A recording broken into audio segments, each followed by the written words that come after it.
Hey guys, welcome back to the channel. This is going to be a review for Wonder Woman 1984. Wonder Woman 1984 obviously follows Wonder Woman, Diana Prince, set in 1984. It follows her living her life after the events of the critically acclaimed first Wonder Woman movie. Like, obviously, she's been living life for quite a long time. She's working at the Smithsonian, which is, I believe, where she was working when we caught up with her in, I think it was Batman versus Superman, is when she's working there. I'll try and keep things spoiler free right away at the beginning, but overall, my thoughts on this movie are not positive. Now, you know, I have various reasons for that, but I'll get into that a little bit. I think just overall, there was this disconnect while watching. A lot of the motivations in the movie didn't seem super believable. A lot of the acting wasn't. I mean, it wasn't perfect, but certain characters did really well at certain points, and other characters did not do well really at all, in my opinion. And you might be surprised at who I decide did not do well. The action sequences, at certain points, the action sequences, like, even within the same action sequence, could be really good, but other times they were, like, laughably bad looking. Especially shots of Gal Gadot running. Those were real rough. I don't know how to explain without. I don't know if I can show any specific clips from the movie. I probably can. I might show just brief, like, little 5-second snippets, like in the spoiler part of the review. Actually, I guess I could probably show it for this non-spoiler, because it doesn't give away any plot points or anything like that. It would just be her running. But they're like, the way she moves her legs, just it seems super unnatural. Like she's on some sort of contraption, or like not actually like there, like she's on a green screen treadmill or something. I don't know. It just looked real bad. There's a lot of sequences, including like wire work and stuff, that just look laughably bad. Like, I don't understand. Like, it is very confusing. A large portion of this movie did not even have any action at all. Like, the pacing of this movie was really bad. I understand, like, character development, like building a character out, like no matter what character it is, whether it's the main character or the villains, the side characters, like, you have to build out who they are and their motivations for doing things.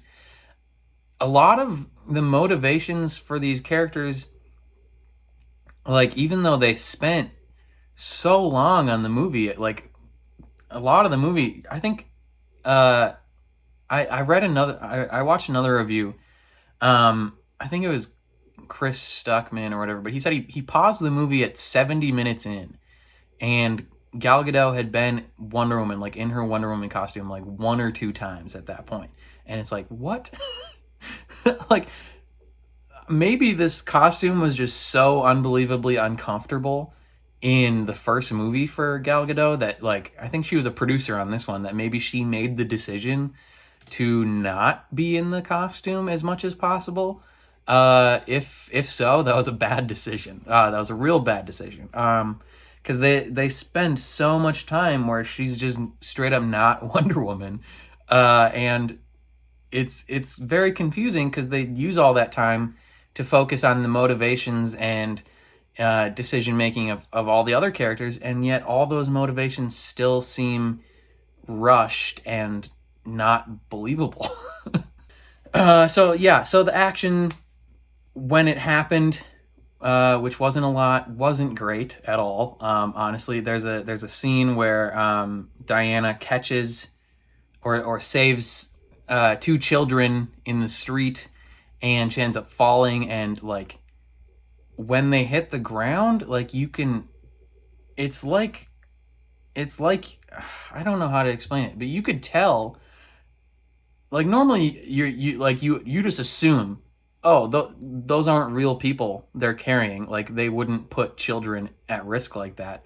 So you just kind of like, in your head, you're just like, oh, whatever. Like, it may look a little real, but you're like, oh, that's not real. In this, they didn't even look real. It looked like mannequins, like a joke cutaway of mannequins. I don't like, it was bad. The Let's talk about some of the characters. So, like I said, a lot of the character motivations weren't very believable. Um, Even though some of them were acted really well. I guess at this point in the review, I'll talk about spoilery things, and I think that's fine because, you know, this movie came out on HBO Max, and HBO Max has millions and millions of subscribers already. So I think plenty of people, if they wanted to see this movie, have had plenty of opportunity to see this movie. So let's talk about Kristen Wiig's character, which when they first introduced her, I actually thought she was very endearing. I guess I kind of like that, like, quirky, like, awkward archetype of characters where they're just like, they're so awkward that it's almost kind of cute. And she's not like down on her luck necessarily, but she's not very popular. She gets ignored easily. She drops her papers, and one of her coworkers walks by, and she literally is like, "Hey, like, can you help me?" And he just ignores her, which, hi, can you? Anyway, that's completely unbelievable. Like, even the biggest asshole in the world is not gonna just like be like, no. Like, what? And then the person that hired her doesn't even recognize her. Like, come on now. Like, the circumstances surrounding her were not super believable at all. But I enjoyed her portrayal of the character, at least in the first section of her character. I think as she went along and as she like made her wish to become like Diana, you know, the monkey paw curls or whatever, and it takes away, you know, as Diana cheesily says later in the movie, "Where's your compassion? Where's your love, your joy?" It's like, like, yeah, I mean, I guess that makes sense that she becomes an unpleasant character later on, because the monkey paw curled and took those things from her. But like, bringing it back to the character motivations, like, it would make sense for her to care so much about losing these gifts. Like, so she gets these gifts that are essentially like from Diana, I guess, where she becomes like Diana. She's strong, she's confident, powerful, attractive. Like, she gets these gifts and she's really liking them. You know, she's able to walk in heels, which they focus on multiple times for some reason. You know, everyone that she walks by is like, "Dang, girl, you're looking fine." And, you know, a normal character, you could be like, okay, they'll be pumped about this, like, they'll be stoked. But like, she towards the end, like, she's protecting Maxwell Lord and is like, "You can't take this from me. I'm never giving it up." And it's like, if they had focused more on like how much her like awkwardness and being left out like really hurt her, like she has a line or two of exposition to Diana when they're eating dinner of like, "Oh, you know, I'm nothing like you. I'm just this quiet girl." Like, she doesn't seem to be too down on her luck. Like, it doesn't seem to emotionally affect her that much. Like, she isn't traumatized by any of the things that are happening to her. Now, she does get like catcalled and pretty much assaulted in the park by a man, and Diana saves her like immediately. So I don't want to say that wasn't traumatizing for her, because it probably was. But I assume she also walks through that park at night like all the time. She seems super comfortable about it. So like, overall, like, none of the things that happened to her, like, even the direct result of that confrontation did not seem to be like her traumatized by the event that happened. It was more just like some slight jealousy of like how cool Diana is. And so like it makes her motivations later, when she's so desperate to keep these things that she's literally willing to fight Diana, like it makes those motivations seem very unbelievable, of like why does she care so much? You didn't focus enough time and attention on actually crafting this character into someone who that would make sense as. Like, I don't know, man. And the whole fight scene at the end with her, it was entirely CGI. Seems like it was just put there so that Diana and Wonder Woman could have a like physical fight with someone, like, because they weren't gonna turn Pedro Pascal into this big hulking monster that Diana has to fight. Like, that's not how his gift worked. Which I actually thought his gift wasn't too like crazy. Like, I enjoyed that they didn't go the traditional route with things like that. They made his gift kind of quirky and weird. But yeah, they they make Diana and Kristen Wiig's character fight at the end, like essentially purely so that they can like be like, yeah, this is still a superhero movie. Like, she's still fighting a bad guy at the end, and it's like, okay, I guess. And it's not like they literally pretty much fight on a green screen stage. Like it's like this 10 by 10 foot concrete like balcony that they fight on, and it's like this it's like they phoned this movie in, honestly. And then, okay, let's talk about Maxwell Lord, Pedro Pascal. I actually thought he was the best actor in the movie. Like, his character motivations don't make a ton of sense necessarily. But he took what he was given with the role, and he ran with it, and he acted his heart out. Like, Pedro Pascal was off the walls, kind of crazy in this role. I think I said his name wrong there. Pedro Pascal. The Mandalorian, he is Grogu's father. So he plays the role of this like oil tycoon who is on the surface a very successful man, but in the background, his business is failing. He doesn't want to look like a loser in front of his kid. And I guess his like backstory is further explained at the very end of the movie in like this brief like montage flashback scene, which is weird. But like throughout the entire movie, like it doesn't really, he's searching for this stone which grants wishes, right? It doesn't explain any background of that. Like, how did he hear about this stone? Why is he looking for this stone? We don't learn later on. We tell later on that he had a rough life. Like, the only motivation we could possibly have for this is that his business is failing and he wants to look good in front of his kid. But he doesn't seem to care about his kid that much either. Like, there are multiple points throughout the movie where he's just straight up like mad that he has to hang out with his kid. Like, he's talking to one of his employees early, like middle of the movie, and he's like, Alistair's here, like again, like my weekend again. And the kid clearly hears him and runs away. So it's like he doesn't seem to actually care about the kid. He seems to care what he looks like in front of the kid. But then that changes at the end of the movie. So it's like the motivations are very inconsistent and don't have a lot of ground to stand on. And he gets this rock, and he wishes that he would become the rock, which, I guess fair. And so his strategy, I guess, is to then go to people and be like, what do you wish for? And they would wish for something, and then since he was the rock, would take something in return.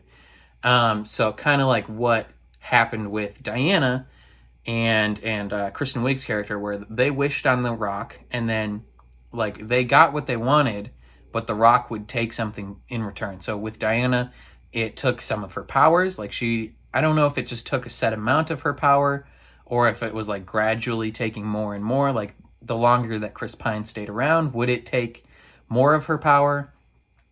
And vice versa with Kristen Wiig, would it make her more and more of a bitter character like as she went on? It didn't explain that necessarily, but I don't think it necessarily needed to explain the minutia of that. But so he essentially becomes the Rock, and so he's granting wishes and kind of taking what he wants in return. But then that is also taking something from him with his health. But then he kind of like just easily gets around that later, where he's like, I'll take your health and your lungs. And it's like, okay, I guess. But so his plan isn't just to be like, like, I want all my oil to work out. Like, I want my business to do well and be booming. Like, he just keeps going. Like, he's like, I want more and more and more. Like, going to the most powerful people in the world and just being like, I'm taking your power. Like, the president, he's like, I'm taking your power. And it's like, what? Like, why?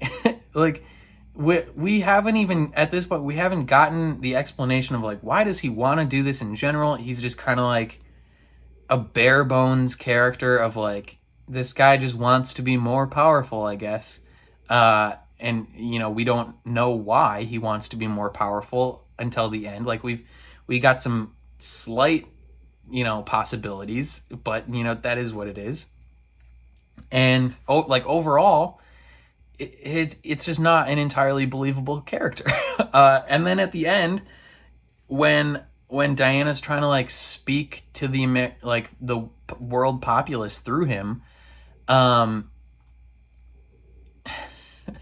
it's just like, I don't understand. She's getting everyone to renounce their wishes, and he's just like suddenly has this drastic change of heart where he's like now desperate to find his child, and he's like, Alistair, and it's like, okay, like, whatever.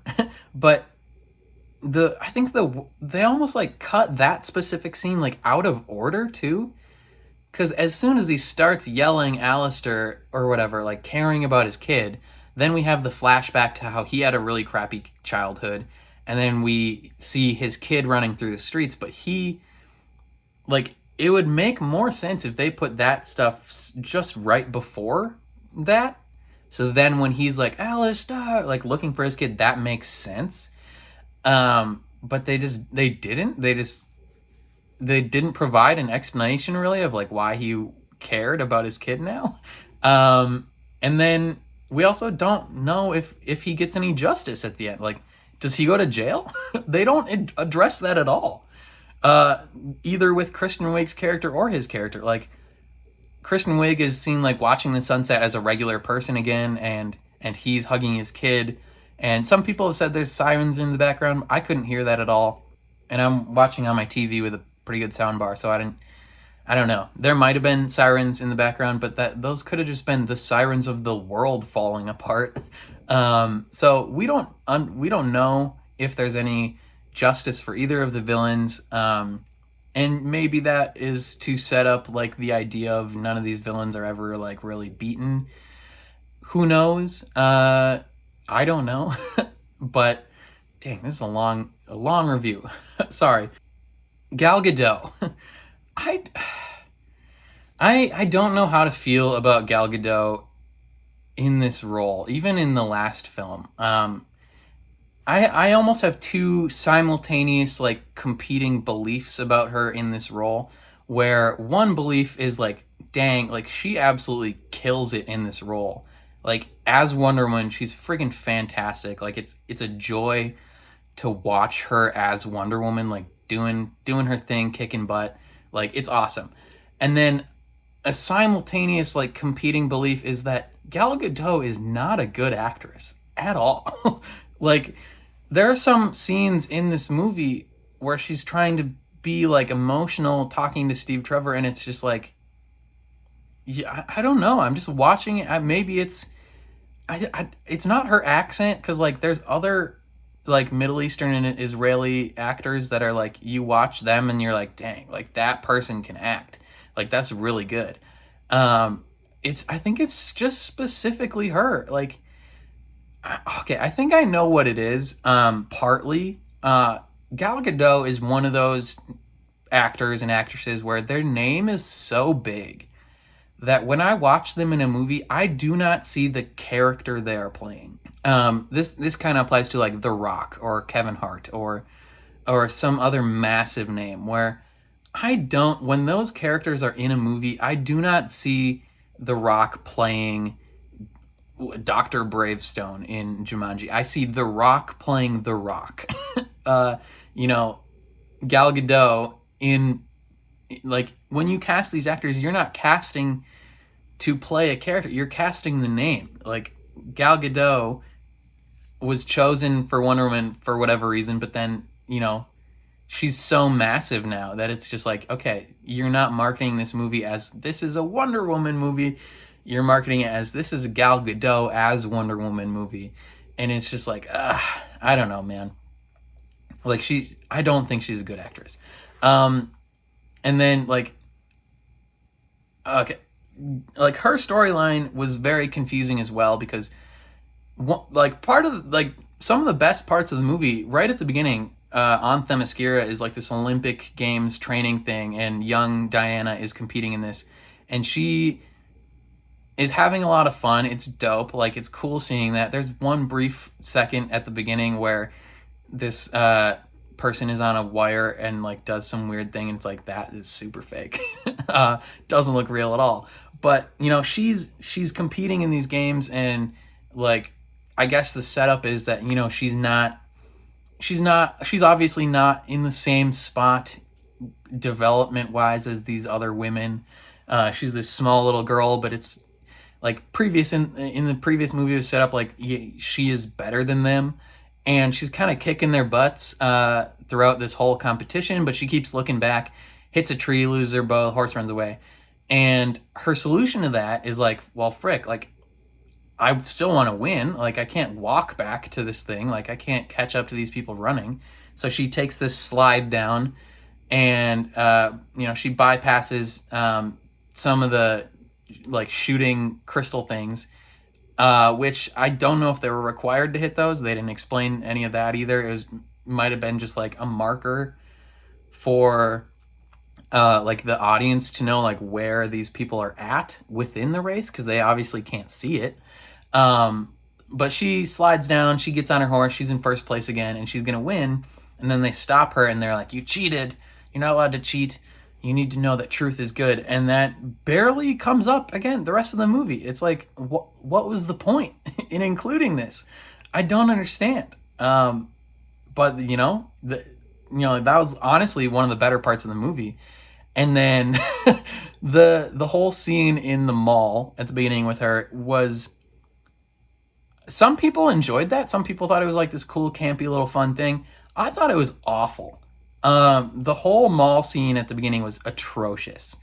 It did not feel like I was watching a Wonder Woman movie.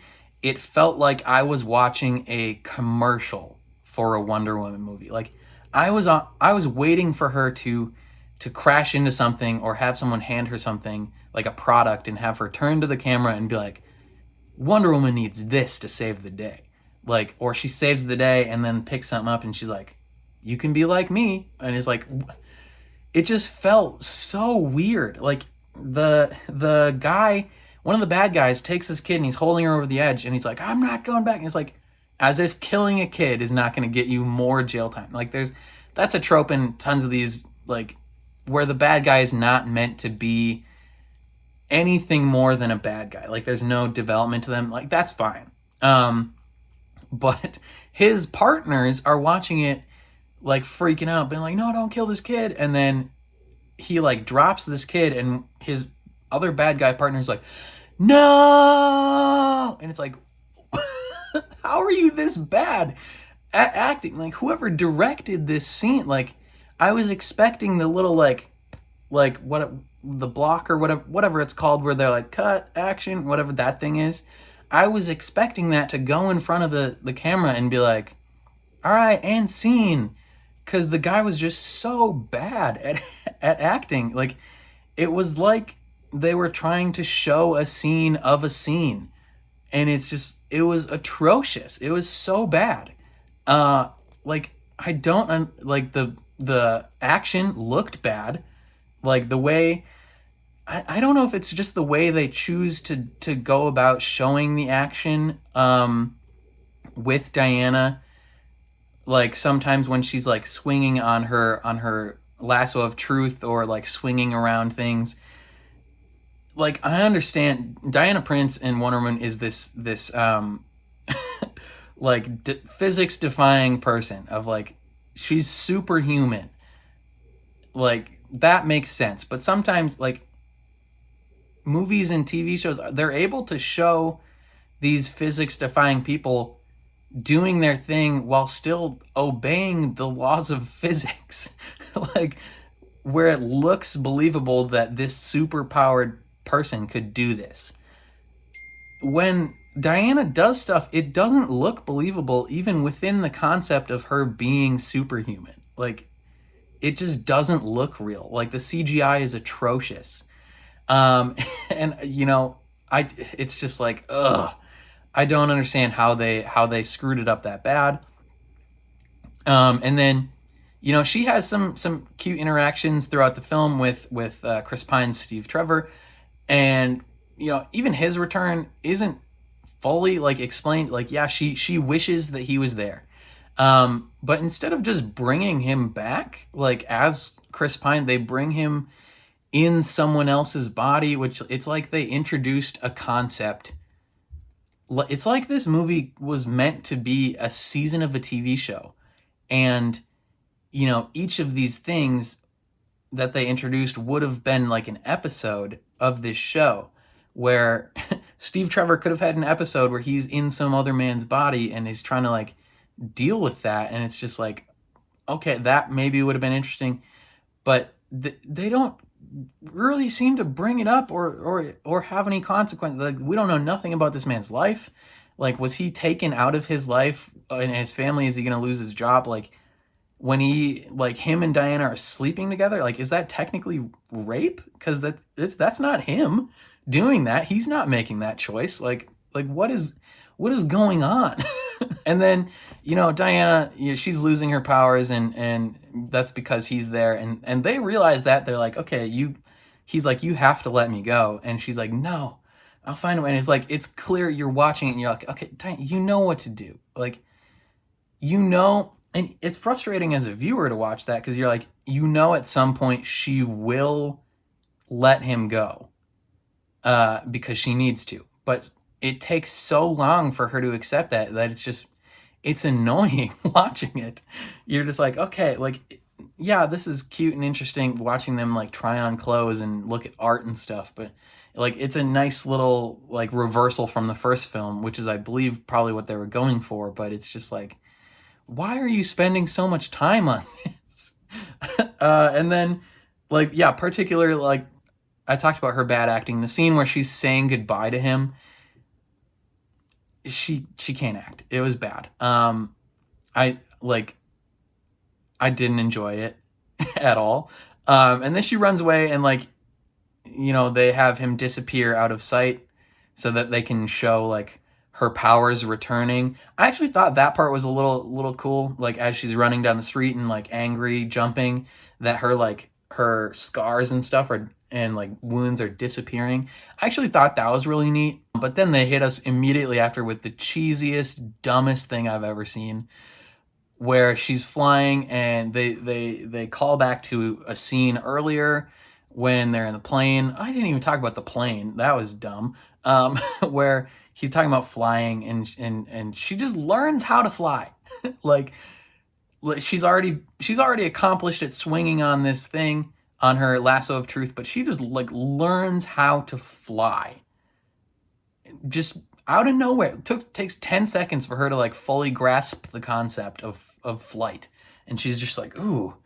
And it's like it's meant to be this like triumphant scene, like, but it's not a triumphant scene because they take it right out of this like supposed to be like heartbreaking scene and transition immediately into this like inspirational, like I can fly now type scene, but it doesn't work at all. And it's just like, it's real bad. That scene is awful. And but it is what it is. Like going back to the invisible jet, the way they just explain that away in 10 seconds, where he's like, oh, like it was a funny moment where he's like, are you shitting me, Diane? Like, because she doesn't tell him about radar. That was funny. They could have had a nice scene where like they escape. That could have been an action scene where they escape flight control or whatever on this plane, which somehow has infinite fuel, which I'm not even gonna talk about that. But they just explain it away in like 10 seconds. She's like, ooh, my people, we are working on this thing to make things disappear, and then she just makes it invisible, and it's like, okay, whatever, like not gonna explain that at all. And then they have this like cute scene or whatever where they're flying through fireworks, and it's like, this is unnecessary. Like, we've already had all the cute scenes in the world from the last movie. We don't need to see them having a relationship. We've already gotten that. Which it just adds to how boring this movie is. And she gets her powers back and she goes to fight. She gets this gold armor, which existed for no reason other than like promotional images to make Diana look cool, I guess, and then have something for her to fight in. I think they gave her this gold shiny armor purely for the CGI fight scene, where so they could have something to differentiate the two characters because it's in the dark. And if she was wearing her regular Wonder Woman clothes, like maybe it would have been harder to tell that they're not the same person. Like in Black Panther, when two Black Panthers are CGI fighting, you're like, I don't know who's winning. This one, I literally think they just gave her this armor so that they could be like, here's a way to look cool and differentiate for the final fight. Like, she throws off the wings that are supposed to like help her. Like, she gets rid of those ASAP. The armor itself doesn't do anything. They explain it as armor that was gifted by all the Amazon people to like protect this great warrior. And they show a little flashback of that for no reason. And then it's just like, that sets up like that. I mean, that character is set up in the after credits scene with Linda Carter, who was previous Wonder Woman, as this mythical warrior of the Amazon people. And it's just like the armor didn't make any sense. And the final fight scene was dumb. Her little speech to the world populace of like, you need to renounce your wish. Like, that was stupid, because like even that doesn't make any sense. Because they're like, oh, everyone's renouncing their wishes. Like, the world is in chaos. Like, anything that could happen would happen in this movie just because. And everyone's renouncing their wishes, and missiles are disappearing out of the sky, like the giant walls going back into the earth. And like, none of it made any sense. There was no rhyme or reason for any of it. Even still, like, we're supposed to believe everything's fine at the end, but like, we don't, like, I saw a thing of like, we don't know if Kristen Wiig actually renounced her wish. Like, I think it's meant to be ambiguous and lean towards the possibility that she might have / might not have, because she's back as a regular person, but we don't ever see her do it. But we're also supposed to believe that every single person on the planet that made a wish, like, made the decision to renounce that wish. What about the people that were just like, nah, I'm good, like, I'm keeping the wish? Like, what about those people? There had to be a ton of people that were just like, nah, I think I'm gonna keep it. Like, they don't explain any of that. They don't explain like the United States and Russia literally go to war and shoot nukes at each other. Like, yeah, those nukes disappear, but like, no one forgets any of the stuff that happened. So like, those government leaders have to be like, hey, I know all these missiles disappeared, but 5 minutes ago, we literally just started a nuclear war with Russia. Like, we still have missiles. Let's shoot those. Like, there's no consequences for anything in this movie. This movie did not need to exist. Like, it's literally like an episode of a TV show where like, you start out at one point and by the end of the movie, you're at the same point. Like, there was no reason for this movie to exist. I think this movie purely existed due to the financial success of the first movie. And it's just like, there was no rhyme or reason for any of it. Like, I don't understand. And I don't know, like, I think it's a testament to how much I disliked this movie that I've literally just been ranting for 36 minutes. Like, I went into this review expecting to make like a 10-minute review at max, and I've been talking for 36, 37 minutes. Like, this movie was just, it's frustrating how much I didn't like this movie, because I really wanted to like this movie. I went in really wanting to enjoy this film, and I didn't at all. Like, I'm so glad that I did not go see this movie in theaters, because it was a waste of money. Like, if I had spent the $10-15 on a movie ticket and the $10-15 on concessions, like, I love going to the theater. I love that whole experience of getting food at the concessions and eating it while watching the movie. Like, I love the whole experience. If I had done that for this movie, I would feel ripped off. It's a good thing that I already pay for HBO Max, because I essentially got to watch the movie for free, and I still almost feel like I wasted my time. It's I don't know, man. This movie did not need to be made. I didn't enjoy watching it. I made a Facebook status where I gave this a 5.5. Talking about it more, I think I give this movie a 4.5. Like, the first Wonder Woman movie, I give an 8.5. This one I'm at most is a 4.5. I think it 4.25. That's my final score. 4.25. That's what this movie gets from me, which is a real big bummer, because I really enjoyed the first film. I thought it was fantastic, and this one just did not work for me at all. Funnily enough, another movie came out on Disney Plus called Soul, which is apparently really good. I'm gonna watch that and probably do a review for that as well. Um, Sorry for talking for 40 minutes during a review. I know you did not want to come into this review um, and take 40 minutes to know whether this movie's good or not. Luckily, I think within the first 3 or 4 minutes, I was like, this movie's not good. And the rest of the 35 minutes were me ranting about why. Uh, I apologize. If you want to see more reviews from me, let me know. If you disliked how long I talked, let me know. I don't know, man. It's just, I don't know what to say. This movie was bad. That's it. That's the whole thing. This movie was not good. Thanks for watching. Peace.